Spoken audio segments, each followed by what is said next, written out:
وارے مسلمانوں واہ واہ مسلمان، ہزاروں لاکھوں لڑکیاں مسلمانوں کی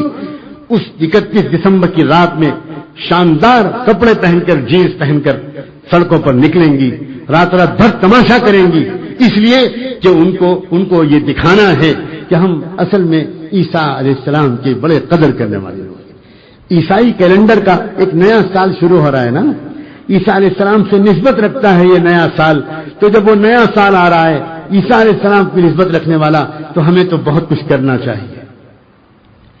پھر یہ اس امت کا حال یہ بھی خراب ہوا کہ جب اس نے دیکھا کہ دنیا کے عیسائی عیسیٰ علیہ السلام کا جشن ولادت اس طرح مناتے ہیں، تو ان مسلمانوں کو یہ جوش آیا، انہوں نے کہا کہ اچھا تم عیسیٰ کا جشن ولادت اس طرح مناتے ہو تو ہم بھی محمد رسول اللہ کا جشن میلاد منا کر دکھائیں،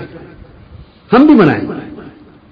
ہم بھی خود فضول خرچیاں کریں گے، ہم بھی جلوس نکالیں گے، ہم بھی علم نکالیں گے، ہم بھی ڈھول تماشے نکالیں گے، ہم بھی نمازیں چھوڑیں گے، ہم بھی خوب تماشے کریں گے، اس لیے کہ حضور پاک صلی اللہ علیہ وسلم کا جشن میلاد منا رہے ہیں۔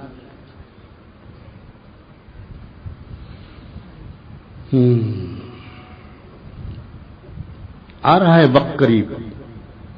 عیسیٰ علیہ السلام کی دوبارہ دنیا میں آمد کا وقت بہت دور تو نہیں لگتا۔ اس کے بعد کیا ہوگا؟ حضور اکرم صلی اللہ علیہ وسلم نے صاف فرمایا ہے، تم میں سے جو عیسیٰ کے قریب جا سکے، مل سکے، تو عیسیٰ سے میرا سلام کہہ دینا۔ لیکن آپ جانتے ہو عیسیٰ علیہ السلام کے قریب کون جا پائے گا؟ یہ ناچنے گانے والے مسلمان جا پائیں گے؟ یہ تو صلیبیوں کے ساتھ کر دیے جائیں گے، جاؤ تم دجال کے ساتھ، تمہارا کوئی تعلق نہ عیسیٰ سے ہے نہ محمد سے۔ لوگ ان چیزوں کو معمولی سمجھتے ہیں، نئے سال کی مبارکباد دینا معمولی سمجھتے ہیں۔ ایک روزہ 10 محرم کے دن اللہ کے رسول صلی اللہ علیہ وآلہ وسلم نے جب پوچھا کہ تم یہودی لوگ 10 محرم کا روزہ کیوں رکھتے ہو، تو انہوں نے کہا کہ اصل میں ہمارے نبی موسیٰ کو جو فتح ملی تھی فرعون پر، تو وہ 10 محرم کے دن ہی میں ملی تھی، تو ہم لوگ اس کی یاد مناتے ہیں۔ تو حضور نے فوراً فرمایا کہ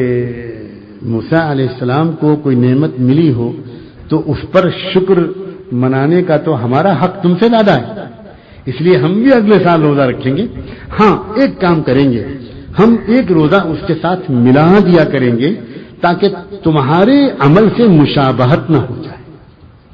پتہ چلا اللہ کے رسول نے ایک بات یہ سکھائی ہے کہ نیک اعمال بھی اس طرح کرنا کہ اس میں بھی غیروں کے ساتھ مشابہت نہ ہو جائے، گمراہ لوگوں کے ساتھ مشابہت نہ ہو جائے۔